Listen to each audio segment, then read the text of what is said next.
और अब बात करते हैं बांग्लादेश की, जो देखते देखते कट्टरपंथ की सबसे बड़ी लेबोरेटरी बन गई है। बिल्कुल, एक तरफ हिंदुओं के खिलाफ बांग्लादेश में अत्याचार लगातार जारी है, तो वहीं अब दुर्गा पूजा के आयोजन के बदले हिंदुओं से जजिया की मांग की गई है। दरअसल दुर्गा पूजा समितियों को चिट्ठी भेजकर 5 लाख रुपए मांगे गए हैं और इसकी शिकायत करने पर टुकड़े टुकड़े करने की धमकी दी गई है। आखिर बांग्लादेश में कैसे हिंदुओं की आस्था को कुचला जा रहा है? क्या बांग्लादेश में दुर्गा पूजा बैन करने की तैयारी है? इस रिपोर्ट के जरिए आपको समझाते हैं। ये बांग्लादेश का वर्तमान है और यही भविष्य। कट्टरपंथियों की नई नई बनी प्रयोगशाला का एक ही उद्देश्य, हिंदुओं की आस्था पर हमला। मंदिरों में तोड़फोड़ और हिंदू बस्तियों में आगजनी। अब बांग्लादेश में गैर मुसलमानों के खिलाफ नया नफरती ऐलान हुआ है। दुर्गा पूजा से ठीक पहले आयोजकों को धमकी भरी चिट्ठियां भेजी जा रही हैं। अगर आप 2024 में दुर्गा पूजा करना चाहते हैं तो आपको 5 लाख टका का भुगतान करना होगा, नहीं तो आपको किसी भी तरह की पूजा करने की अनुमति नहीं मिलेगी।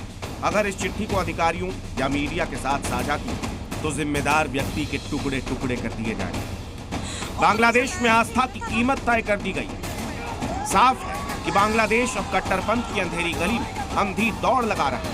आरक्षण के नाम पर शुरू हुए आंदोलन के पीछे बांग्लादेश को पूरी तरह से इस्लामिक राष्ट्र बनाने की योजना थी।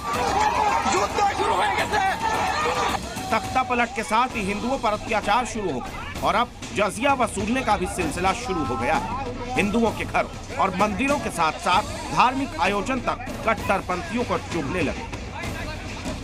बांग्लादेश में अब दुर्गा पूजा को रोकने के लिए प्रदर्शन किया जा रहा है।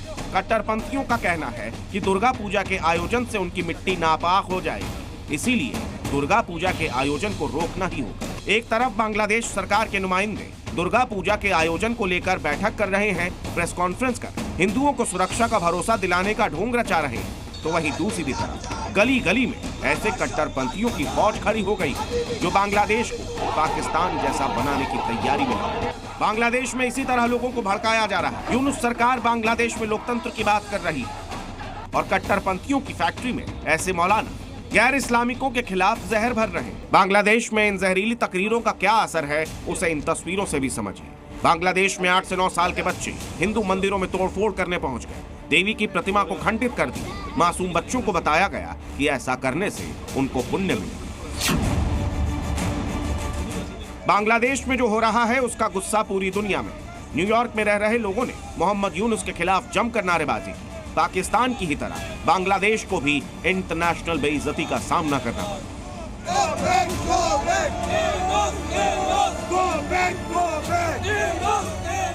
इतना ही नहीं, दुनिया के अलग अलग हिस्से में रह रहे बांग्लादेशी इस हालात के लिए पाकिस्तान को जिम्मेदार ठहरा रहे हैं। गैर मुसलमानों के खिलाफ हो रहे अत्याचार के पीछे पाकिस्तान की साजिश बताई जा रही है। Our demand peace. We believe in secular democracy.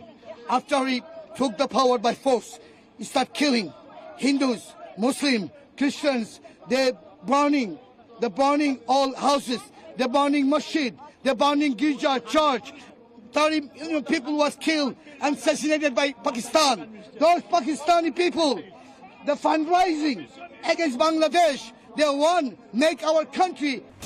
बहरहाल इस बात में कोई दो राय नहीं कि बांग्लादेश में हालात बेहद खराब है, लेकिन सबसे बड़ी चुनौती की बात तो ये है कि हिंदुओं के खिलाफ हो रहे इस अत्याचार के खिलाफ अंतर्राष्ट्रीय संगठन मौन क्यों बैठे।